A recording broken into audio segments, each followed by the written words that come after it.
C'est Odile Lidl, vous écoutez Radio Chaos Caribou. C'est super, vous savez vous faire plaisir.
Bienvenue sur Radio Chaos Caribou. Nous sommes au studio HF Studio à Paris en compagnie de Odile Lidl. Bonjour, j'ai réussi à le dire.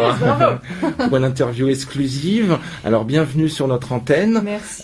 Nous vous avons passé très récemment sur notre Formule 4 Play avec très grand plaisir. Je vous propose un petit peu de vous présenter et de nous parler de votre actualité.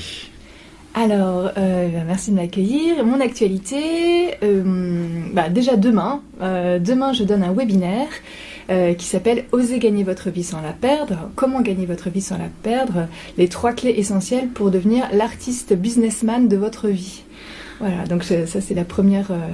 Parce que vous avez une étiquette un petit peu particulière en tant qu'artiste. Vous n'êtes pas seulement artiste, vous êtes artiste, coach et entrepreneuse. Absolument, c'est ma spécificité, je vais vous raconter tout ça. Et voilà, je trouve que on oppose souvent artiste et businessman, et moi j'ai essayé de tisser tout ça et de montrer comment c'est pas si opposé qu'on croit en fait. Donc je m'adresse aux personnes qui veulent gagner leur vie sans la perdre demain soir à 19h30. On peut s'inscrire via mon site internet eleborconseil.com et pour ce webinaire qui durera 1 heure. Et donc voilà, c'est en ligne parce que la révolution numérique, c'est vraiment extraordinaire. Il faut l'utiliser. Ça, c'est ma première actualité. Après, je vais chanter mon spectacle à Los Angeles le 19 octobre.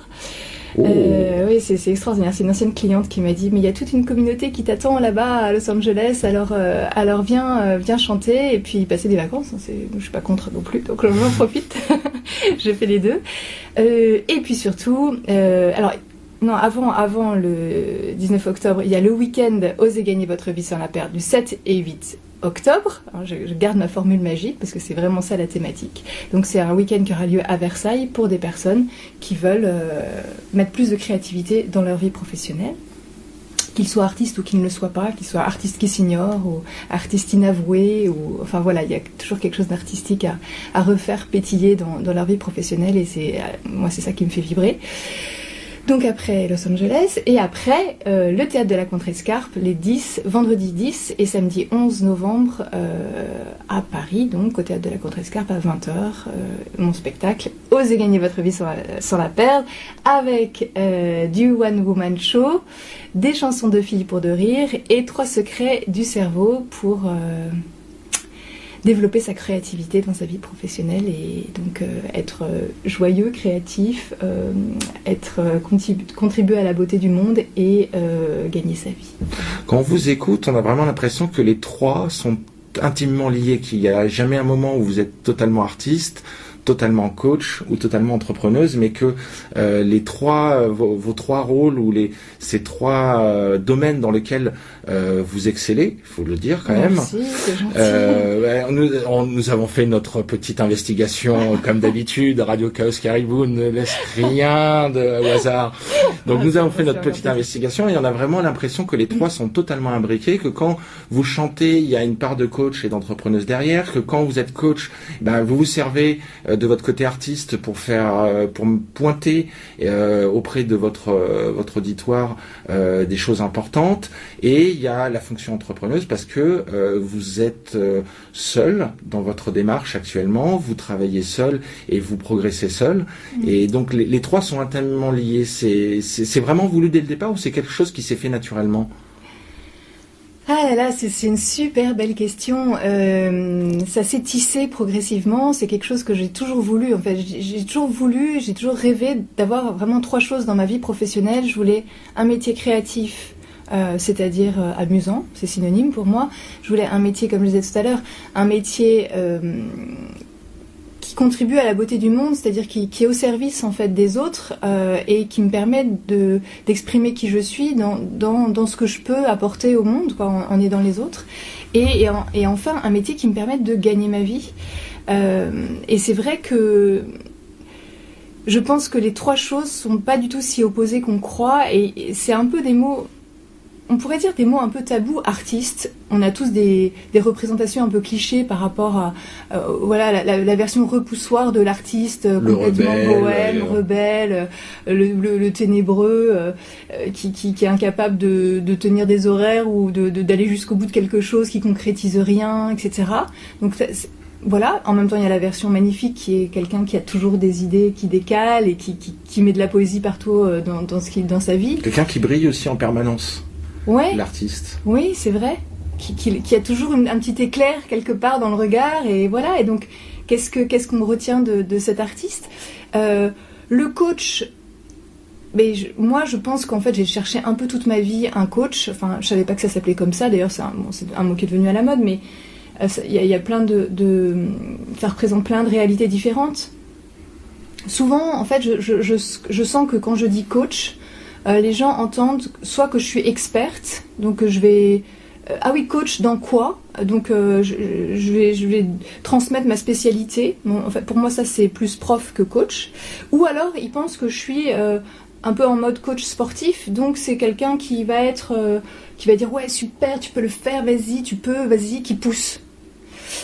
Qui pousse un peu. Et en fait, il y a une loi en coaching qui dit que... Enfin, c'est une loi physique, en fait, que plus on pousse, plus ça résiste. Et donc le coach, pour moi, c'est justement celui qui est à côté, qui laisse l'espace à son client et qui pousse pas, qui laisse émerger ce qui vient. Donc qui a confiance dans le fait que ça va venir. Et pour moi, ça, c'est aussi très lié à l'activité créatrice. C'est vraiment laisser émerger ce qui doit émerger. Donc là, on retrouve quelque chose de très, très artistique. Et puis si je retisse, alors avec le premier artiste, c'est, je pense à la citation de Van Gogh qui dit il n'y a rien de plus réellement artistique que d'aimer les gens. Et je pense que le coach, c'est celui qui se met à côté de son client et qui l'aime au sens le plus large possible, c'est-à-dire qui a confiance, qui a profondément confiance dans le fait que son client va trouver ses propres solutions parce qu'il a déjà des ressources, il n'en a pas conscience, mais il les a. Et pour moi, c'est ça, oui, aimer les gens, et c'est artistique, effectivement. Enfin, voilà, donc ça se tisse. Et puis enfin, entrepreneur. Alors, entrepreneur, il y a beaucoup de gens qui disent « Ah oui, t'es auto-entrepreneur ». Bon, alors, c'est quand même un mot avec lequel on a du mal en France. Alors, c'est pour ça que moi je dis « artiste businessman de votre vie », c'est encore plus provoque. Mais on a du mal avec le fait de parler de l'argent. Enfin, c'est quand même... Je trouve que c'est encore très tabou. Moi, j'ai un père...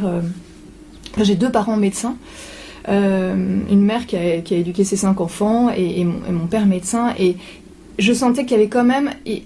On aide les gens, mais on ne parle pas d'argent. Et en fait, moi j'ai dû remettre en cause vraiment ce modèle, parce que, notamment quand j'ai fait des études de psychologie, je trouvais qu'il y a un tel poids qui repose sur les psys, par exemple, qui doivent être tout pour leurs patients, impatients d'ailleurs, que finalement on désigne quelqu'un comme malade et on désigne quelqu'un comme médecin. Et pour moi, il y a quelque chose de pas juste là-dedans. Je suis un peu provoque quand je dis ça, en tant que fille de médecin aussi, mais il y a quelque chose de pas juste parce qu'on a tous un médecin en soi et tous un malade en soi. Et pour moi, le coaching, c'est vraiment tisser ça et et se connecter à ce qui est bon en soi, se reconnecter à ce qui est bon en soi. Et du coup, quand on finance, j'étais sur le sujet de l'entrepreneur, quand on accepte, moi en coaching, je dis que je m'adresse à un client. On me dit un coaché, non, c'est pas un coaché, c'est pas quelqu'un qui se définit par le coach, c'est pas un malade qui se définit par rapport à un médecin. Je suis pas médecin évidemment, mais j'offre un service et la personne qui accepte d'acheter ce service, c'est parce qu'elle sait qu'elle va y trouver un bénéfice, que c'est un investissement et que ça va lui permettre de gagner de l'argent aussi. Et l'argent, c'est une énergie qui circule et je trouve qu'on en fait trop un tabou négatif. Et que quand on est... Voilà, moi je voulais pas un modèle d'intermittent du spectacle, il faut de tout pour faire un monde, mais je voulais vraiment quelque chose où justement tout se tisse et je sois autonome dans mon activité. C'est vraiment une question d'alignement qui s'est créé peu à peu, pas à pas, beaucoup moins vite que ce que j'aurais aimé, mais qui vient en même temps beaucoup plus vite que ce que je pense.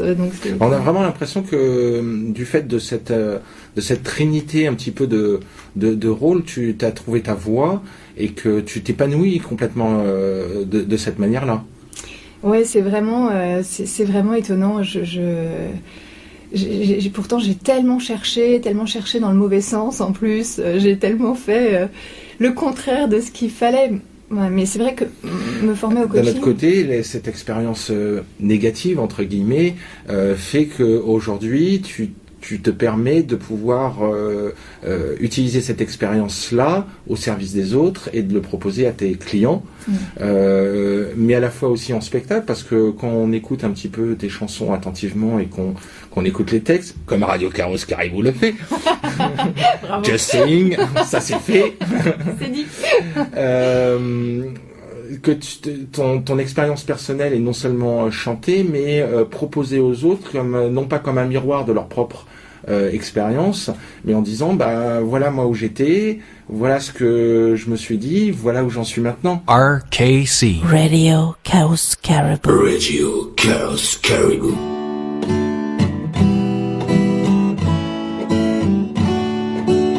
On m'a donné l'éducation, une jeune fille de bonne maison qui sait tartiner les petits fours et puis faire le tour du séjour pour proposer aux invités le même sourire bien accroché. On m'a donné des leçons de piano, j'ai bien respecté le tempo. Avec ma demoiselle Ménard, s'agissait pas d'être en retard. J'ai tout bien fait comme on m'a dit. J'ai dit bonjour, au revoir, merci. Puis j'ai même trouvé un mari, mais un jour j'ai plus rien compris. Je n'avais plus de conversation, j'aimais plus les grandes occasions. À 35 ans j'ai fait ma crise. J'ai dit faut peut-être que je réduise mes emballages, mon maquillage. Enfin en tout cas, faut que je change un truc, c'est clair. Je veux retrouver mon instinct sauvage et aussi mon côté lunaire. Je veux que ça se voit sur mon visage, je veux capter de l'énergie solaire. J'avais un milieu naturel, artificiel. J'avais jeté à la poubelle les trucs pourris et l'essentiel. J'avais tout jeté, tout balancé dans des cartons. J'avais tout jeté, tout balancé et renforcé l'isolation de ma maison. J'avais jeté mes robes de fée, mon vieux piano, mes ciels d'été. Jeté les baisers atomiques, c'était pas des déchets toxiques. Tout ce qui fait que je carbure, je l'avais jeté aux ordures. Mais j'ai compris, faut que je vous le dise, j'avais jeté le gâteau sous la cerise. L'important c'est pas de jeter, mais de savoir ce qu'on veut garder. Il n'y a rien de plus encombrant que d'avoir jeté ce qu'on aime vraiment. Ce qu'on aime vraiment, ce qu'on aime vraiment. Et ça change tout, c'est complètement incroyable. Je veux retrouver mon instinct sauvage et aussi mon côté lunaire. Je veux que ça se voit sur mon visage, je veux capter de l'énergie solaire. Je me suis offert une deuxième vie en économie d'énergie. En dormant sous la voie lactée, j'ai retrouvé le goût des baisers. coup aussi quelques cœurs gros. J'ai réaccordé mon piano, même le sourire bien accroché. Parfois pratique, je l'ai gardé. Je fais la récupération, je saisis les petites occasions. J'ai investi dans l'éolien, dans le léger, dans l'aérien. Et je me sens bien, et je me sens bien. Et maintenant, comme vous pouvez le constater, j'ai retrouvé mon instinct sauvage et aussi mon côté lunaire. Je sais, ça se voit sur mon visage, je capte de l'énergie solaire. Je sais, ça se voit sur mon visage, je capte de l'énergie solaire. Je sais, ça se voit sur mon visage, je capte de l'énergie solaire. Hey, estás disfrutando de Radio Caos Caribou, donde la música no para. En cualquier lugar, en cualquier momento. Disfruta, relájate y sueña. Radio Chaos Caribou. On va venir un petit peu à justement comment Odile Idol, je l'ai dit une deuxième fois, ouais. Odile Idol s'est forgé en tant qu'artiste. Ouais. Quels sont un petit peu les artistes que tu as écoutés, comment tu es venue à la musique, comment tu es devenue musicienne, quelles ont été tes références humaines, musicales, pour te donner cette envie-là.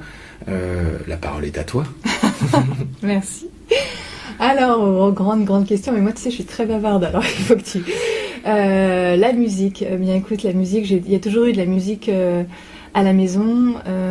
Tu en as pratiqué très jeune ? Oui, en fait mon père est un grand mélomane, et ma mère chantait faux, mais elle chantait beaucoup, elle nous apprenait beaucoup de chansons. Mes premiers souvenirs musicaux, c'était vraiment chanter dans la voiture en partant en vacances, quoi. Toutes les chansons françaises y passaient. C'était aussi le scoutisme, donc j'ai appris beaucoup de chansons françaises, d'abord chantées par des scouts, donc complètement dénaturées, mais chantées avec cœur. Donc c'est peut-être ça la vraie nature de chaque chanson, c'est d'être rechantée avec cœur, mais je les connaissais pas d'abord par l'artiste lui-même, c'est assez marrant. Et sinon beaucoup de musique classique que j'entendais beaucoup à la maison. Pas de grands frères ou de grandes sœurs qui avaient une discothèque remplie des classiques de l'époque, Rolling Stones, Téléphone, etc. Alors c'est très drôle, non ? Ma grande sœur Florence, que je salue, est musicienne altiste, professeure d'alto à Dieppe, et elle est aujourd'hui, et elle a toujours écouté, vraiment une culture classique, très classique. Et donc j'entendais énormément de concertos. Avant de faire de l'alto, elle a fait du violon, mais moi les concertos pour violon. Et donc moi j'ai commencé par le piano. En fait, mon père est un personnage important dans ma vie musicale. Donc il était passionné par l'orgue. Il adore l'orgue. Donc il m'avait dit ce serait bien que tu fasses de l'orgue. Donc pour faire de l'orgue, il faut faire 14 ans de piano. Et moi j'avais 6 ans. Donc c'était une espèce d'éternité. Oui. Donc j'ai commencé par faire du piano, mais je sais pas si c'était vraiment ça dont j'avais envie. Et donc à un moment, à 10 ans, j'ai dit non, c'est pas le piano moi qui m'intéresse, c'est la flûte traversière. En fait, je pense que j'ai toujours adoré chanter et je voulais chanter, mais c'était pas reconnu comme un véritable instrument. Donc la flûte traversière, c'est quand même le souffle. Donc il y avait quelque chose. Donc c'était un compromis. Voilà. Donc j'ai pris 4 ans de cours de flûte traversière. Conservatoire. Au conservatoire de Viroflay. Et puis après des cours particuliers avec Muriel Foulon, une super prof qui m'a tout expliqué sur la colonne d'air et la manière de respirer. Puis j'ai chanté pas mal dans des chœurs. J'ai toute une culture en fait qui est autour de. J'ai une éducation catholique, donc qui est autour. Le scoutisme, animer les messes, chanter ensemble. En fait, il y a tout un.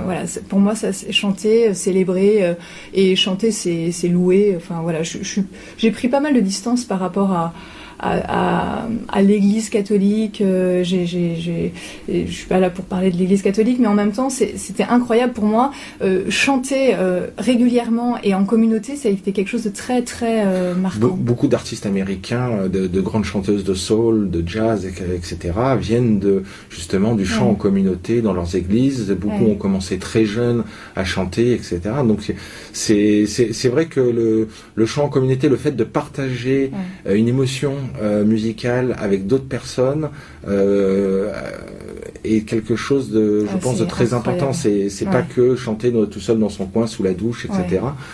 Mais c'est important. Est-ce que vers l'adolescence, tu as commencé à t'intéresser à d'autres styles de musique, peut-être Oui, alors j'écoutais un peu de tout, à la fois de l'opéra, mais aussi les Beatles. J'adorais les Beatles, plus que les Stones. Voilà, j'avais trouvé. On a trouvé une Beatles. Ouais, je sais pas, c'est tombé comme ça, mais je vous dis, moi, c'était vraiment de l'exploration. Voilà, après, U2, et effectivement, puis après, moi, j'ai un peu ouvert. Mais c'est drôle parce qu'en fait, finalement, j'écoute peu de musique. J'ai énormément besoin de silence, moi. Et du coup, je suis assez hétéroclite. J'aime beaucoup Brassens aussi, pour les textes. La flûte traversière, c'était si tu m'interroges sur les influences, c'était Anne Sylvestre, les fabulettes d'Anne Sylvestre. Il y avait une introduction à Mouche Mouchelette et j'adorais cette introduction à la flûte traversière. Donc je me suis dit, tiens, ça me plaît, il faut que je joue. Peut-être parce que c'est aussi un instrument qui ne squatte pas l'espace musical en permanence. Peut-être. Et qui est très chantant. Ouais. On peut se référer par exemple à Pierre et Leloup, la manière dont la flûte traversière est utilisée pour dans ce morceau, mais c'est pas un instrument. Brian May, guitariste de Queen, disait le plus important, c'est pas de savoir placer les notes, mais de savoir placer les silences. Ah ouais, très beau, très beau. Ça, c'est un coach pourrait dire ça aussi. Le premier boulot du coach, c'est de savoir se taire et de laisser l'espace à son client, surtout quand il est en silence. Et parce qu'en fait, le silence, c'est ce qui permet d'accéder à un autre niveau de conscience. Et pour le client, le moment où le client se tait en coaching, c'est le moment où il est en train de puiser à un autre niveau de conscience sa solution, et du coup, là, ça va dépoter. Et souvent, on intervient au moment où le client est en train de chercher. En fait, c'est à ce moment-là qu'il est en train de bosser, vraiment. Bref, donc je fais des passerelles. Et donc, la guitare et le chant en solo, ça c'est... Oh là là, alors ça la s'est guitare, fait comment? Le chant solo, alors j'ai fait partie de chœur, le Madrigal de Paris, où en fait, j'ai pris des cours de chant lyrique. Parce que moi j'ai toujours un petit côté, il faut commencer par l'ascension de l'Himalaya par la face nord en tong. Je commence toujours par le truc, si tu veux chanter, il faut faire du chant lyrique d'abord, et puis après, c'est pas passe ton bac d'abord, mais c'est le chant lyrique d'abord, puis après on verra. Bon, et j'ai cherché longtemps un prof de chant, et puis j'écoutais beaucoup de profs de chant chanter pendant les cours, qui chantaient bien, mais moi ça m'aidait pas à comprendre le soutien, etc. Et puis jusqu'au jour où j'ai rencontré Florence Bonafous, professeure incroyable de chant, qui m'a enfin permis de comprendre comment ça fonctionnait le soutien. Et donc là, voilà, j'ai commencé à chanter Mozart, à chanter. Alors j'ai voulu, après le Madrigal de Paris, on chantait vraiment du répertoire classique, et je me disais quand même, on est avec nos robes noires là et nos partitions rouges. J'avais l'impression d'être des cordes vocales montées sur partition. Et je me disais, mais quand même, le chant, c'est la joie, c'est le jeu, c'est la liberté, c'est la légèreté. Et donc, j'ai eu envie de chanter de l'opérette. Parce qu'il y avait effectivement tout ce côté costumé, délirant, qui m'amusait beaucoup. Donc, j'ai rejoint la troupe des Tréteaux Lyriques, une troupe amateur de très très bon niveau, qui joue en fait depuis 1968, donc c'est une troupe de 68 arts, peut-être pas attardée, très très positif, qui joue en fait tous les 2 ans une opérette d'Offenbach. Il y a de la matière parce que je sais plus, il en a composé plus de 300, je crois. Oui. on a quand même. Voilà, là c'est bientôt d'ailleurs le voyage dans la Lune au Casino de Paris. Donc je fais un petit coup de pub. Tu en seras cette année? Non, j'ai arrêté. Moi j'ai participé à 2 opérettes, enfin j'ai 4 ans, donc c'est 4 ans de troupe en fait, il y a 1 an d'interruption, mais voilà. Mais c'était vraiment une expérience incroyable. L'opérette, j'ai vraiment adoré, puis c'est vraiment une expérience humaine. L'opéra libéré de son carcan. Exactement, il y a un côté rieur, joueur. Puis c'est drôle parce que en fait musicalement c'est tellement génial. Comme il n'y avait pas de radio à l'époque, eh bien ce qu'il fallait, c'était que dans l'écriture trouver des petits jingles pour que les gens gardent ça en mémoire quand ils étaient allés voir le spectacle et qu'ils chantonnent dans la rue. Et ça faisait la promo du spectacle, quoi. Et c'est vrai que quand on chante Offenbach, on se rend compte à quel point il y a tellement de motifs comme ça qui nous restent dans la tête et c'est tellement amusant. Ce qu'on appelle maintenant les gimmicks. Voilà, exactement. Et comme à la radio... Hi, we're Affairs, and you're listening to Radio KC. Radio Chaos Caribou. Vous vous demandez sans doute en me voyant aujourd'hui si femme, si libérée, si épanouie. Quel est mon élixir de beauté, mon secret de féminité, enfin comment j'ai développé en moi tant de sensualité? Je vais vous le dire. Quand j'étais petite, c'était pratique, blonde et bouclée comme un angelot. Même pas besoin de baguette magique pour me sentir belle comme un joyau. Devant le miroir de ma maman, je me drapais dans une dentelle. Je devenais belle au bois dormant, je tournoyais, j'avais des ailes. Petits pieds dans ces escarpins, en cendrillon à talons hauts. Je m'aspergeais d'eau de Guerlain, pluie de parfum, de bas en haut. Mais quand mes 12 ans ont sonné, carrosse est changé en citrouille, je me suis métamorphosée. J'avais des seins, j'avais la trouille. Je rêvais d'être une fée clochette, ou plus discrète, une fée agent secrète, enfin une toute petite fée. Féminité, la la la la la la la la la la la la la, toute petite fée, la la la la, féminité. Tout de suite ma mère m'a emmenée dans une boutique spécialisée. C'est tout au fond pour l'essayage, derrière les gaines et les corsages. Moi je me planquais derrière le rideau, mais la vendeuse ouvrait franco, car elle voulait scruter de près la taille exacte des bonnets. Elle tirait fort sur les bretelles, ah faut s'offrir pour être belle. J'ai compris que ce serait la première et dernière fois que je me laisserais faire. Je l'ai repoussée hors de la cabine, en la recouvrant de sa lingerie fine, et je lui ai clairement signifié que mes bretelles, fallait les lâcher. Je ne rêvais plus de fée clochette, cette fois j'étais une fée agent secrète, une toute petite fée, mais assez musclée, la la la la la la la la la la la la la, toute petite fée, la la la la, assez musclée. Vous n'allez peut-être pas me croire, mais c'est depuis ce grand moment, dans cette cabine devant ce miroir, que j'ai ce truc affriolant. C'est grâce à une vieille sorcière avec des lunettes à chaînettes que j'ai mon petit caractère.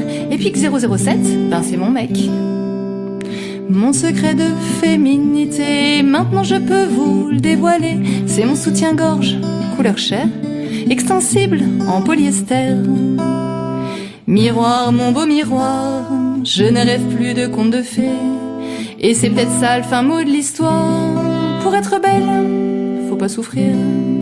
Je ne rêve plus d'être une fée clochette, ou plus discrète, une fée agent secrète. J'ai trouvé ma petite fée à moi, la la la la la la la la la la la la la. J'ai trouvé ma petite fée à moi. Radio Chaos Caribou. Je sais plus quelle était ta question, mais c'est ma réponse. Bah, comment en es-tu arrivé à quelle période de ta vie as-tu décidé de te lancer en tant qu'artiste solo? Est-ce que ça a été... on parlait au tout début de cette interview du fait que tes trois rôles, artiste, coach, entrepreneur, étaient très intimement liés.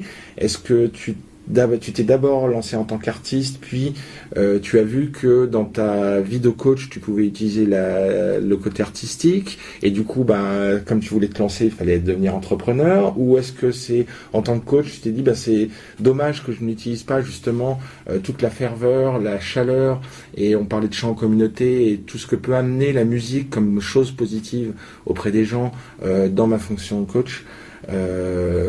Par quel bout as-tu commencé? Est-ce que ça a été quelque chose que tu as trouvé naturel de faire dès le départ, ou ça a été un petit peu plus planifié? Oui. Alors écoute, c'est bien, ça me fait un peu bosser. En fait, J'ai longtemps pensé que la musique et l'activité artistique, c'était du domaine du loisir. Statistiquement, il ne faut pas rêver pour gagner sa vie. Donc il y a son métier sérieux, ou quand même globalement, même si je rêvais de m'amuser dans mon métier, je pensais, un peu comme tout le monde, je crois que, hélas, que un vrai métier, c'est un métier où quand même c'est sérieux et on ne doit pas trop s'amuser, quoi. Donc j'ai eu ma vie professionnelle qui a suivi son chemin avec des hauts et des bas, parce que je cherchais quand même, donc j'ai travaillé dans la publicité, puis dans le conseil en marketing, puis j'ai repris des études de psychologie, puis j'ai accompagné les hauts potentiels de grands groupes pour les aider à les développer dans leur chemin et savoir exactement vers quoi ils voulaient aller dans leur vie professionnelle. Donc c'était assez créatif, et puis et ça me permettait de gagner ma vie. Et puis en parallèle, je faisais de la musique, je faisais du théâtre, je faisais tout ce que je pouvais en parallèle, quoi, mais c'était à part. Et en fait, c'est en 2010 que j'ai commencé. Ouais, alors, je sais pas si tu connais Frédéric Fromet. Frédéric Fromet, il chante dans Si tu écoutes, j'annule tout sur France Inter tous les vendredis soirs. Et c'est vraiment le chansonnier qui reprend l'actualité avec un peu de grincement de dents, mais avec beaucoup d'humour. Et en fait, c'est un ami de mon ex-mari, et j'ai commencé à voir son cheminement dès le début. Et donc, il allait vraiment chanter dans les bistrots, et puis je l'ai vu avancer. Et en fait, en 2000, donc c'est Frédéric Fromet qui m'a dit, écoute, si tu veux écrire des chansons, tu pourrais peut-être t'inscrire au stage de Chantal Grimm, qui est la grande dame de la chanson française, et qui explique comment on s'y prend pour écrire des chansons. Parce que moi, j'ai côté scolaire un peu comme ça, et je lui disais, mais Frédéric, comment t'écris des chansons ? Et il m'a dit, moi je fais comme ça, c'est venu petit à petit, tu pourrais te faire confiance et ça viendrait petit à petit. J'ai dit, non, mais moi il faut que j'apprenne bien, comme en bonne et due forme, etc. Du coup, j'ai suivi 2 stages d'été à Oulgat pour apprendre à écrire des chansons, apprendre un peu la structure d'une chanson, les structures de chansons. Et donc c'est venu comme ça. Alors moi j'écrivais beaucoup moins vite que tous les autres qui étaient là, parce que j'avais pas envie de faire des jeux de mots et juste pour le plaisir de la langue française. J'avais envie de chanter des chansons parce que j'avais une émotion plutôt désagréable et je savais pas quoi en faire. Il y a une de mes chansons qui s'appelle Je rougis et qui commence comme ça. Je dis je voudrais enfin ne plus m'excuser quand on me marche sur les pieds, ne plus dire merci en souriant quand ça fait 3 heures que j'attends. Et ça, c'est vraiment du vécu. Et à un moment, on m'a marché sur les pieds dans le métro et je me disais, mais c'est quand même hallucinant ton éducation versaillaise, c'est bien, mais à un moment donné, prends ta place, quoi, dans la vie. On a le droit d'être un peu simple, quoi, et pas arrêter de s'excuser pour l'autre. Bref, du coup, c'est comme ça que ça a commencé à venir. J'ai écrit des chansons et puis, petit à petit, je me suis dit, mais finalement, les chansons que j'écris, il y a toujours un début, il y a un milieu, il y a une fin. Et je ne peux écrire la fin que quand j'ai compris que faire de l'émotion. Et j'ai compris qu'il y avait quelque chose effectivement qui était lié à ma vocation de coach. Enfin, je ne sais pas si on peut dire comme ça avec des grands mots, mais quand je me suis formée au coaching en 2013, tout a commencé à se tisser. Et puis c'est vrai que j'avais la représentation aussi que être artiste, c'était forcément être professionnel, comme ma sœur Florence qui donne des concerts, qui fait avec en formation et puis qui donne des cours. Et moi j'ai toujours été touche à tout, même en musique, j'ai fait du piano, un peu de flûte traversière, si on m'offrait un harmonica, je jouais de l'harmonica, mal mais j'en joue quand même, je peux jouer 3-4 chansons par-ci par-là, si du moment que c'est pas trop, c'est diatonique, donc ça limite un peu les chansons, mais voilà, j'ai toujours été touche à tout, donc je pensais que c'était pas vraiment être artiste. Et puis petit à petit, je me suis dit, si, finalement. Et je crois que c'est vraiment ma formation au coaching qui m'a permis de comprendre que tout ça était vraiment à l'intérieur de moi et que j'avais le droit d'exprimer ma créativité à ma manière. Tu étais auto-coachée ? J'étais... Dans ma formation au coaching, c'est extraordinaire avec Alain Cardon. Donc c'est vraiment... J'ai du mal avec l'autorité, je suis un peu rebelle, mais s'il y a bien un maître que je me reconnais, c'est Alain Cardon qui m'a transmis, qui m'a appris le coaching. Et dans la formation d'Alain Cardon, on apprend... en fait, ça dure très peu de temps, ça dure 3 mois. 3 mois, c'est ça ? 4 mois. Mais en tout cas, on devait pratiquer le coaching tous les jours. quelque chose pour vraiment que le cerveau prenne ce réflexe-là du coach. Et donc, moi, j'étais une forcenée du coaching, mais je pratiquais plus d'1 heure chaque jour de coaching, et on se coachait entre nous, par téléphone. Et c'est incroyable de voir déjà la puissance, enfin c'est simplement avec des coachs débutants, de voir la puissance quand on est en posture de client, puis après on inversait, j'étais en posture de coach, et de voir comment l'autre trouvait ses solutions, enfin c'est juste extraordinaire. Donc j'ai été coachée, oui, en fait cette formation au coaching a déjà créé une transformation en moi, et m'a permis de comprendre que effectivement j'avais ce côté artistique, que effectivement je pouvais peut-être demander aussi de l'aide à droite à gauche. Avant moi je pensais qu'il y avait, quand je comprenais pas, j'avais un problème un peu, je me prenais un peu la tête, c'était forcément quelque chose dont je devais parler avec mon psy, mais du coup je n'allais pas emmerder mes amis avec ça. Et en fait, voilà, il y a une des questions en coaching qui dit, peut-être que est-ce que vous auriez quelqu'un dans votre entourage qui pourrait vous aider sur ce sujet? Et c'est idiot, hein, c'est vraiment idiot, mais pour moi c'est une révolution. Je me suis dit, ah oui, donc la véritable autonomie, c'est savoir demander de l'aide. D'accord. Ok, donc j'ai commencé à ouvrir un peu les choses et puis à échanger avec de plus en plus d'artistes. Voilà, donc j'ai rencontré Chantal Grimm, j'ai commencé à écrire mes premières chansons. Je me suis dit, tiens, mais après tout, pourquoi je m'inscrirais pas au stage des labos chansons d'Astafor, le stage de Francis Cabrel, enfin le petit stage, il y a le grand stage où Francis Cabrel est présent. Moi j'ai commencé par le petit stage. Donc j'ai aussi avancé comme ça. Puis petit à petit je me suis dit, puis j'ai un ami par un réseau d'entrepreneurs en fait, le CJD, le Centre des jeunes dirigeants. J'ai rencontré un ami, Mondi Barrière, artiste lui-même, et qui m'a beaucoup aidée pour me dire, t'inquiète pas, ça va se faire petit à petit, pas à pas. T'es pas obligé de lancer des grands trucs pyrotechniques et dépenser des sommes incroyables pour faire des enregistrements, pour prendre des cours de guitare pendant 107 ans, etc. T'inquiète pas, fais avec l'énergie du bord et ça va se tisser. Et c'était tellement précieux d'avoir ces conseils-là, et puis de voir aussi par exemple Frédéric Fromet qui avançait petit à petit, qui est arrivé à la radio, que je me suis dit, et puis c'est très coaching, c'est cette idée d'aller pas à pas pour réaliser les choses, et puis en fait ça se concrétise beaucoup plus sûrement que de prendre une grande décision qui n'est jamais suivie des faits. Donc voilà, ça s'est fait petit à petit, puis après il y a eu les Vendredis du Rock à Versailles, j'ai commencé à oser envoyer des petites bandes-son minimalistes que j'avais enregistrées avec Mondi, et puis petit à petit, j'ai osé. En fait j'ai surtout osé, parce que je sais pas bien jouer de la guitare, honnêtement, on me l'a dit beaucoup. Mais moi, moi, je serais hyper contente d'avoir des musiciens à un moment donné, mais pour l'instant, je fais les choses petit à petit. Et puis, c'est vrai que j'aurais... si je peux avoir plus de temps pour apprendre la guitare, mais en même temps, je crois que l'essentiel n'est pas là. Moi, je travaille beaucoup mes textes, donc les journées, 24 heures, et c'est peut-être une bonne nouvelle aussi. Bref, voilà. You're listening to RKC. RKC, where artists and listeners draw a path in the air. We are the link. Welcome to it. Radio Chaos Caribou. Je sais pas si je vais oser vous la chanter cette chanson parce que elle est audacieuse et surtout fumeuse. La la la la la la la la la la la la la la la la la. Je voudrais enfin ne plus m'excuser quand on me marche sur les pieds, ne plus dire merci en souriant quand ça fait 3 heures que j'attends.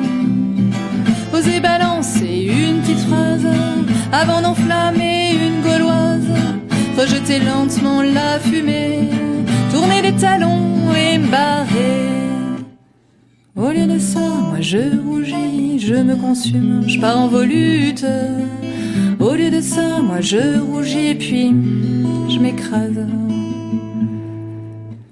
Je voudrais enfin ne plus m'enfuir dès que je vois un gars qui m'inspire, ne plus paumer son numéro dès que je sens que je suis accro, mais l'allumer sans m'égoter d'un seul regard incandescent, toutes les étapes les brûler et puis l'embrasser goulûment. Au lieu de ça, moi je rougis, je me consume, je pars en volute. Au lieu de ça, moi je rougis et puis je m'écrase. Je veux plus me mettre en ébullition pour un tas de trucs à la con. Je veux plus bûcher comme une damnée pour tout voir partir en fumée. Je veux souffler sur mes doigts de pied en regardant le téléphone sonner, écrire les vers, être tête en l'air, garder pousser les roses trémières. Au lieu de ça, moi je rougis, je me consume, je pars en volute. Au lieu de ça, moi je rougis et puis je m'écrase. Mais l'air de rien, le temps de vous le dire, mais l'air de rien. Ça y est, je respire, maintenant je suis une blonde sans filtre. Bon ok, c'est peut-être plus toxique, mais brillante ou pas, bien ou mal roulée. Je peux me faire griller, je peux me faire jeter. Je m'en fous pas mal si je suis allumée. Je m'en fous pas mal, je vais même flamber. Brillante ou pas, bien ou mal roulée. Je peux me faire griller, je peux me faire jeter. Je m'en fous pas mal si je suis allumée. Je m'en fous pas mal, je vais même flamber. La la la la la la la la la. La la la la la la la la. La la la la la la la la. La la la la la la la la. Radio Chaos Caribou. Est-ce qu'il est plus important de savoir bien jouer comme un dieu de la guitare ou de s'en servir comme d'un média au sens transport de l'émotion? C'est une très bonne question que je te remercie d'avoir posée. Mais moi personnellement, je ne suis pas convaincu que les plus grands guitaristes au monde sont ceux qui apportent le plus d'émotion à leur auditoire. C'est souvent plus les chansons, ce qu'on en fait aussi sur scène, des chansons, parce que c'est bien d'enregistrer, mais je pense que la scène est un moment important pour les artistes. Et on peut voir sur les différents réseaux sociaux que tu mets systématiquement en avant un petit peu ce que tu fais aussi sur scène, ce que tu as déjà fait. Tu as parlé de ton spectacle au mois de novembre. On sait, là, maintenant, on a eu une exclusivité que tu partais à Los Angeles pour aller voir nos amis, la communauté française de Californie. C'est une fois que tu t'es retrouvé sur scène que tu t'es dit, voilà, c'est ça depuis le début vers lequel je voulais tendre. C'est ça que je voulais. Écoute, sur scène, c'est drôle parce que Est-ce que tu es toujours Odile ou Odile Idylle avec un nouveau personnage ou t'es toi-même? Grande question. Écoute, je fais un peu le pitre sur scène.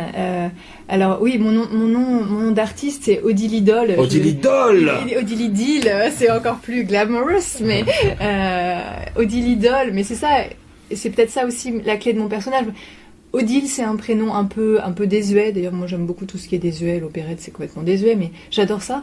Voilà, c'est mon côté versaillaise, revisité. Mais donc voilà, Odile, un côté un peu désuet, et puis idole. Et c'est vrai que mon personnage, c'est voilà, moi dans ma vie, j'ai quand même appris à plutôt me laisser marcher sur les pieds, à m'excuser, pour être bien éduquée. On m'a donné l'éducation d'une jeune fille de bonne maison qui s'est tartiner les petits fours et puis faire le tour du séjour pour proposer aux invités le même sourire bien accroché. Voilà, ça c'est une de mes chansons aussi qui s'appelle Tri sélectif des encombrants. Et donc j'avais tout bien appris comme il fallait. Sauf que mon personnage sur scène, ce qui est hyper drôle pour moi, c'est de jouer avec la nana et de faire la nana complètement l'inverse, quoi, de pouvoir m'autoriser tous les excès. Enfin, ça reste très sage, mon spectacle, mais voilà, être un peu une idole et oser faire ma star, c'est assez jubilatoire. Donc je sais pas si c'est vrai qu'il y a beaucoup de moi, je raconte mon histoire, donc et je raconte mon histoire parce que je pense que, je sais plus qui disait que toute... ah oui, j'ai un livre aussi qui est en cours d'écriture, comment devenir l'artiste businessman de sa vie. Statistiquement, faut pas rêver. Mais... oui, je sais plus ce que je disais. En fait, finalement, c'est mon personnage. Enfin, j'articule ce côté. Ah oui, je sais plus qui disait. Toute biographie n'est tout livre n'est qu'une biographie déguisée. Donc, on parle toujours de soi quand on parle d'un autre sujet. Je pense même les experts qui parlent d'un sujet qui les passionne, en réalité, ça les passionne parce que ça les rejoint. Donc, moi, j'ai choisi de parler de moi. Pas parce que j'ai envie, parce que c'est un truc d'ego, parce que ma vie est passionnante, etc. Mais j'ai envie de parler de moi dans le sens où plus je suis singulière, plus ça peut rejoindre l'expérience de plein de gens, puisque je pense que quand on est sincère, c'est à ce moment-là que ça touche. Exactement. C'est la sincérité, je pense, qui amène les gens à réfléchir sur eux-mêmes, de ce qu'on leur renvoie. Et il n'y a que à travers cette sincérité, je pense, qu'on peut réellement toucher les gens. Ouais, c'est ça. Moi, c'est ce que j'ai cherché vraiment, et ce que j'essayais toujours, c'est... j'ai tellement cherché un peu dans tous les sens et pris des mauvais chemins et un peu lutté en me disant mais pourquoi ça marche pas, etc. Alors ça, c'est vraiment la question à ne pas se poser, c'est pourquoi ça ne marche pas. Je l'ai compris en me formant au coaching, parce que vraiment pour le cerveau, il n'y a rien de plus puissant de se demander comment ça va marcher. Neurobiologiquement, on sait que c'est extrêmement puissant, c'est de visualiser les choses pour qu'elles adviennent. Et si tu te demandes pourquoi ça marche pas, en fait, ton cerveau, tu le fais zoomer sur le problème, donc tu justifies le problème. Sur la cause du problème, donc tu justifies le problème, et donc ça ne fait que l'accroître. Enfin, bon. Mais j'avais vraiment envie, en tout cas, que toutes ces galères de vie que j'ai eues, enfin, chacun les siennes, hein, mais en tout cas, tout ce qui n'avait pas marché dans ma vie, je voulais vraiment que ça serve à quelque chose. Les fleurs du mal, c'est une jolie manière de dire les choses. Je pense que de toute façon, l'énergie est toujours dans la blessure. Et moi, mon côté, justement, artiste qui n'arrivait pas à s'exprimer, finalement, j'avais envie de... c'est presque ça qui me permet d'être artiste aujourd'hui. C'est parce que je raconte comment j'ai pas réussi à être artiste et comment finalement j'ai réussi malgré tout. Enfin, et ce qui me touche le plus et ce qui m'intéresse le plus, c'est quand des spectateurs de mon spectacle, des spectateurs, repartent ou me disent après le 20 juin, là, il y a eu, ils peuvent me dire, mais en fait, en sortant, grâce à tes exercices, là, j'ai trouvé une pépite pour pouvoir avancer sur mon projet. Et c'est génial, parce que c'est juste en communiquant avec mon voisin, comme tu proposes à un moment, et voilà, et ça, je trouve que c'est extraordinaire, quoi. Autant que les choses négatives, elles servent et qu'elles fassent éclore des fleurs. Et moi, c'est vraiment ce qui me rend heureuse, quoi, dans la vie, tout simplement. Alors, on va un petit peu aborder faire de la musique en 2017. Oui. Est-ce que Alors, tu as un parcours très particulier et maintenant tu es une artiste un peu particulière qui sort du lot justement du fait de tes 3 rôles, comme on disait depuis le début de l'interview. Mais est-ce que tu te sens... est-ce que par exemple, ce que tu fais maintenant, tu aurais pu le faire il y a 20 ans avec les moyens de l'époque? Est-ce que le fait qu'il y ait Internet et toute la partie digitale qui permet maintenant de se faire connaître, alors c'est pas la panacée parce que il y a quand même tout le travail pour aller chercher les gens, pour toucher une audience, etc. Le même qu'on pouvait faire dans le monde réel autrefois, il faut l'appliquer à la fois dans le monde réel maintenant et dans le monde digital. C'est les mêmes règles, mais est-ce que tu te sens vraiment partie prenante du marché musical, enfin du marché et du business musical, ou du fait justement de ces 3 rôles, ça te permet d'avoir un petit peu un œil extérieur et de te dire, heureusement que j'ai ces 3 rôles parce que je pourrais pas totalement me réaliser si j'étais qu'artiste. Oui. Écoute, je pense que c'est vrai qu'on vit une époque incroyable. On vit vraiment, cette révolution numérique pour moi, elle est extraordinaire parce qu'elle permet. C'est comme la boucle est bouclée. Pour moi, donc c'est vraiment ce que je dis aussi dans mon spectacle. C'est ce qui m'a vraiment marqué, c'est cette vidéo de Ken Robinson, cette conférence TED où Ken Robinson, spécialiste de l'éducation, explique comment et pourquoi en fait l'école tue la créativité. Et il explique que ça fait 200 ans qu'on tue la créativité, pas par volonté de tuer la créativité en soi, mais parce qu'en fait, ce dont on a besoin depuis la révolution industrielle, c'est d'ingénieurs pour construire des usines, des turbines, avec les progrès de la médecine, etc. Toutes les rimes en in qui nous enquiquinent. Bref, c'est mon spectacle.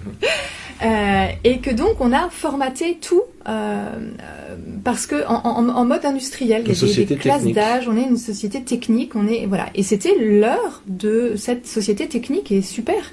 Et ce qui est drôle, c'est que cette société technique, elle a à un moment donné abouti, elle a accouché de cette révolution numérique. Et aujourd'hui, du coup, avec la révolution numérique, tout va tellement vite et tout est arborescent, tout est viral. tout va tellement vite que la compétence dont on a absolument besoin, c'est la créativité. C'est plus du tout le cerveau technique, cerveau gauche, le cerveau analytique, mais c'est la créativité. Or, on ne sait pas du tout ce que c'est. On l'a jamais développé, on a fait comme si ça n'existait pas. Enfin, et donc, pour moi, aujourd'hui, faire de la musique, écrire, créer un spectacle, enfin, tout ça se tisse, mais c'est merveilleux parce qu'aujourd'hui, pour moi, c'est vraiment l'avènement des créatifs. On a besoin des créatifs, des gens qui sont naturellement, qui ont cette capacité à faire des liens entre les choses, à regarder justement le lien entre les choses plutôt que les choses en elles-mêmes. Et ça, c'est vraiment un mode, enfin une configuration du cerveau qu'on n'a pas. Enfin, ça, mes références sont plutôt jungiennes. Pour Jung, Carl Gustav Jung, le psychiatre, c'est vraiment inné. On a un mode de fonctionnement du cerveau inné. Après, on apprend plein de choses. Et les 3/4 du temps, justement, les hauts potentiels que j'ai vus dans les grands groupes, etc., je me suis rendu compte que c'était des gens souvent qui étaient des artistes qui s'ignoraient parce qu'ils avaient très bien appris à faire fonctionner leur cerveau gauche. Et en fait, ils utilisaient à la marge leur cerveau droit, émotionnel, sensible, créatif. Donc ça donnait un petit peu un peu de liant et un peu de créativité quand même à leur activité professionnelle, mais ils savaient pas du tout l'utiliser. Un peu comme si on était droitier et puis qu'on nous disait écris de la main gauche. Et donc petit à petit on apprend à écrire de la main gauche, mais on se sert pas de sa main. Et pour moi, la formation au coaching a été une manière de réapprendre à faire fonctionner mon cerveau droit et à articuler le cerveau droit avec le cerveau gauche. Ben là, ça devient super intéressant parce que du coup, on concrétise les choses tout en ayant cette vision. Et ça, c'est Einstein qui dit notre cerveau rationnel est un serviteur fidèle et notre cerveau intuitif un don sacré. Notre société honore le serviteur et a oublié le don. Bref, la révolution numérique. Et pour moi, créer aujourd'hui, c'est génial parce que c'est pouvoir transmettre l'énergie qu'on a envie de transmettre et c'est pouvoir sortir justement de la technique grâce à la technique. Faire des choses imparfaites. Dans l'introduction de mon spectacle, je dis « Avertissement, ce spectacle est un spectacle engagé. Il milite pour l'action imparfaite et contre la parfaite inaction. » En conséquence, tous les ratages, bafouillages et autres trous de mémoire sont des choix formels voulus par l'artiste pour défendre son message. En tout cas, ce message-là, et ce message que j'ai aussi en tant que coach, c'est de commencer à avoir des premiers petits pas, commencer, comme disait Nelson Mandela, je n'échoue jamais, soit je gagne, soit j'apprends. Eh bien, cette révolution-là, pour moi, c'est vraiment, elle est liée fondamentalement à la révolution numérique, parce qu'en fait, grâce au numérique, on peut envoyer des mails à pas mal de gens, gratuitement, après, c'est vrai que quand on a des milliers de bases de données, avec des milliers de gens, ça devient plus il faut lancer un petit peu de financement tout ça, mais globalement, on peut envoyer énormément d'informations à beaucoup de gens de façon gratuite aujourd'hui, et du coup, on a complètement inversé les codes même du marketing. On n'a pas besoin d'avoir des grandes affiches en 4x3, dépenser des milliards de dollars pour exister par une marque dont on ne sait même pas ce qu'il y a derrière. On peut être sur un tout petit truc très niche et plus on est positionné, plus on est aligné, plus on est cohérent avec soi-même, plus en fait les gens qui sont dans cette énergie-là vont pouvoir vous rejoindre grâce à la révolution numérique. Je trouve que c'est incroyable. And you're listening to RKC. RKC, where artists and listeners draw a path in the air. We are the link. Welcome to it. Radio Chaos Caribou.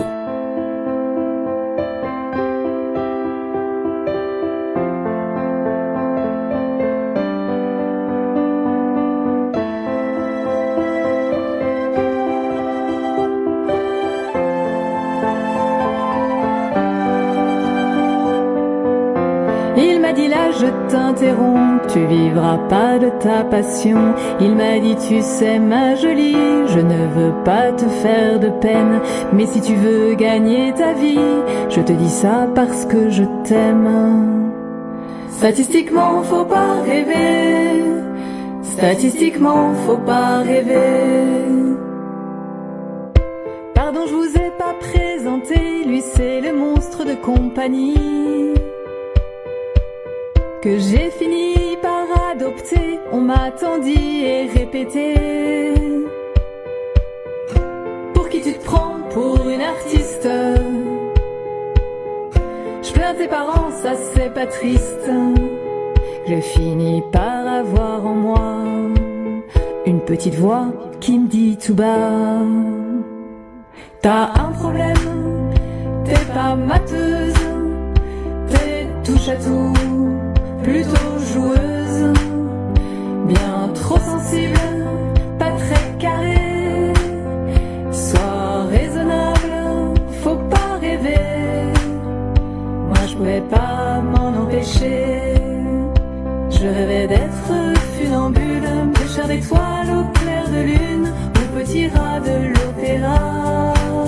Je voulais faire un métier comme ça, mais statistiquement faut pas rêver, statistiquement faut pas rêver. Grâce à mon monstre de compagnie, j'ai fait un métier bien sérieux. J'ai enfoui mon grain de folie. Tout de même, la vie, c'est pas un jeu. Alors c'est sûr, statistiquement, ça, j'ai vraiment gagné du temps. Statistiquement, faut pas rêver. Statistiquement, faut pas rêver. Il y avait tout de même un truc que je pigeais pas. Car si rêver, c'est interdit, pourquoi alors vivre endormi? Un beau jour je me suis réveillée, je perdais ma vie à la gagner. J'ai quitté le fauteuil de spectatrice, je suis devenue réalisatrice. Alors j'ai dit à la petite voix: silence, on tourne et c'est comme ça. Eh bien vous me croirez ou pas, en acceptant le premier rôle, j'ai découvert un truc très drôle. C'est plus confort, bien moins d'effort, de se tromper dans le bon décor, que d'accepter d'être figurant, statistiquement en noir et blanc. Et comme je suis pas très mateuse, très touche à tout, plutôt joueuse, j'ai créé mon métier à moi, artiste coach, entrepreneuse. Forcément ça existait pas. Je rêvais d'être funambule, pêcheur d'étoiles au clair de lune, ou petit rat de l'opéra. J'ai créé mon métier à moi. Artistiquement il faut rêver, artistiquement il faut rêver. Je rêvais d'être funambule, pêcheur d'étoiles au clair de lune, ou petit rat de l'opéra. J'ai créé mon métier à moi. Parce qu'en fait, artistiquement il faut rêver, artistiquement il faut rêver. Je rêvais d'être funambule, pêcheur d'étoiles au clair de lune, ou petit rat de l'opéra. Et voilà, pour rêver de quoi? Radio Chaos Caribou. Il y a un mot cohérence et on parlait tout à l'heure de sincérité. Je pense que ce sont deux mots très importants et qu'effectivement la révolution numérique et tout le digital, si on est... il y a les anglo-saxons ont un terme que j'aime beaucoup qui est intraduisible en France parce que ça donne rien, c'est heart and soul. Ouais. Mais si on fait les choses avec cœur et âme, sincèrement et avec cohérence, de toute façon la cohérence est essentielle, je pense, si on veut pouvoir délivrer correctement son message ou si on veut qu'au moins il soit capté correctement, que sincérité et cohérence sont les deux mamelles de la création de contenu. Tu parlais d'une société technique, c'est vrai que pendant très longtemps on a travaillé sur les tubes, comment diffuser l'information, mais maintenant qu'on a des tubes qui permettent justement de diffuser à travers la planète, de toucher toutes les audiences, que quelqu'un qui cherche une information puisse la trouver et voir qu'elle existe, la création de contenu est maintenant un petit peu le nerf de la guerre de toute manière. Tous les grands opérateurs historiques techniques de toute manière se mettent à la création de contenu parce qu'ils ont bien compris que c'est comme ça. Alors déjà eux c'est pour une question de chiffre d'affaires, mais s'ils veulent que leur marque ou que leur société continue à exister, ça sera par la création de contenu. Alors, on vient de faire un peu de prospective. enchaînons sur notre sujet suivant. Odile Idol, ouais, je l'ai raté qu'une fois aujourd'hui. Mais j'aime beaucoup Odile Idol. Comme tu disais, c'est très glamoureux, mais je trouve qu'à la limite, ça pourrait presque faire l'un pendant de l'autre. Je vais chercher. Mais justement, quand tu essaies de te projeter et sur les prochaines années, quels sont les anglo-saxons diraient achievements, mais quels sont les buts ou les choses que tu aimerais bien avoir accomplies dans 5-10 ans, et qui sera Odile Idol, ou comment existera-t-elle? Sera-t-elle sous une forme différente? Aura-t-elle évolué vers une digitalisation totale? Comment tu te vois dans 5-10 ans? C'est drôle, c'est vraiment une question de coach. J'ai travaillé. J'ai le trac. Du coup, je me rends compte que c'est vraiment impliquant de répondre à ce genre de questions, l'air de rien. Tout en sachant qu'on peut tout à fait bifurquer, parce qu'il peut y avoir des rencontres, il peut y avoir... Mais carrément, voilà, c'est ça. En fait, c'est ça que j'adore. Mais en coaching, c'est pareil. Il faut se donner un objectif, et puis la vie est toujours plus créative que nous. Mais c'est s'engager dans quelque chose, et puis après, c'est souple, quoi. Mais c'est super. Alors, écoute... Non, dans 10 ans, en tout cas, ce ne sera pas que du digital. Hein. Moi, j'adore le contact avec... j'adore la scène et le contact avec le public. J'adore les interactions avec le public. Et j'aime pas trop dire public, d'ailleurs, parce que vraiment, ce mot de spectateur, qui était un lapsus au départ, je trouve qu'il a tout son sens. Je crois qu'il existe déjà depuis assez longtemps, apparemment. Mais Odile Idol, dans 10 ans... je pense que il y aura plus de temps pour l'écriture, l'écriture de spectacles qui sont les miens, de spectacles qui sont la coécriture aussi de spectacles pour d'autres artistes. En fait, c'est drôle parce que depuis que j'écris des chansons, que je les publie un peu sur Facebook, ce qui vient à moi, il y a pas mal de personnes qui viennent à moi pour me demander de l'aide sur de l'écriture de one man ou de spectacle, et je trouve ça juste extraordinaire. Puis je suis attentive à ce qui vient à moi en douceur. Du coup, je me dis tiens, mais moi ça me ferait grand plaisir dans 10 ans d'être co-auteur de différents spectacles, d'avoir créé d'autres spectacles, de continuer cette espèce de spectacle hybride, ou multifacette, avec du coaching, de l'humour, et voilà, que chacun vraiment ressorte avec quelque chose pour lui-même. J'aime vraiment cette idée d'être à la fois en communauté et en même temps attentif à chacun. Je trouve que justement, peut-être que si je retiens quelque chose de mon éducation catholique, il y avait ce sens du collectif que je trouve quand même merveilleux, d'être toujours soucieux de l'ensemble et aussi donc du plus faible, et en même temps ne pas faire l'économie de s'adresser à chacun et de lui demander quel est ton talent, et parce qu'aujourd'hui quand même, ce qui me semble, avec cette révolution numérique aussi, c'est quand même, quand tu parlais de Heart and Soul, la cohérence, c'est quand même ce qui nous rend fondamentalement heureux, en fait. Et c'est un truc un peu idiot qu'on a oublié, mais juste gagner sa vie avec qui on est, avec ce qu'on aime, mais c'est ce qui nous rend heureux. Et je pense que notre société, elle a un besoin phénoménal de retrouver des choses simples qui nous rendent heureux, et si chacun pouvait se reposer la question et que chacun pouvait entendre la réponse de son voisin, ce qui me rend heureux, moi, c'est... Et puis, des toutes petites choses, mais bon sang, on a juste le droit d'être heureux, quoi.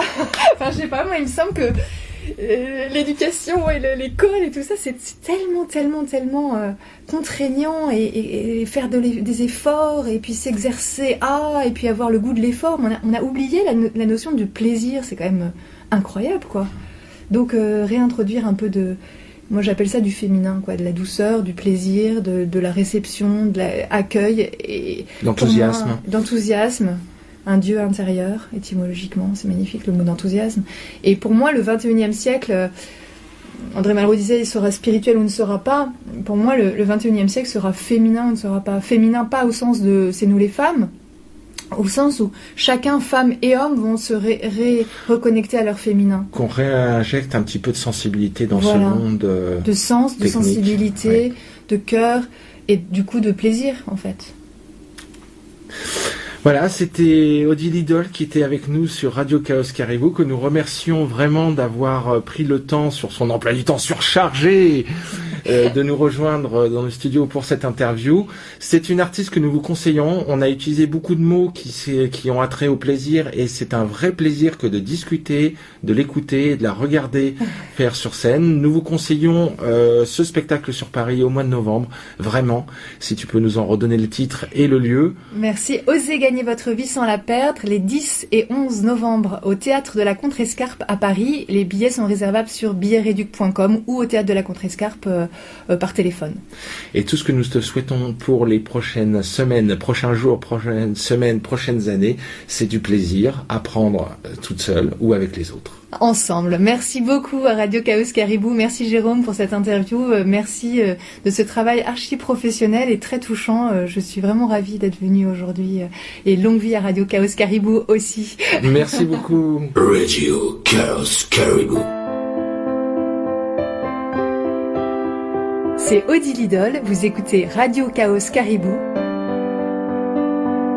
C'est super, vous savez vous faire plaisir.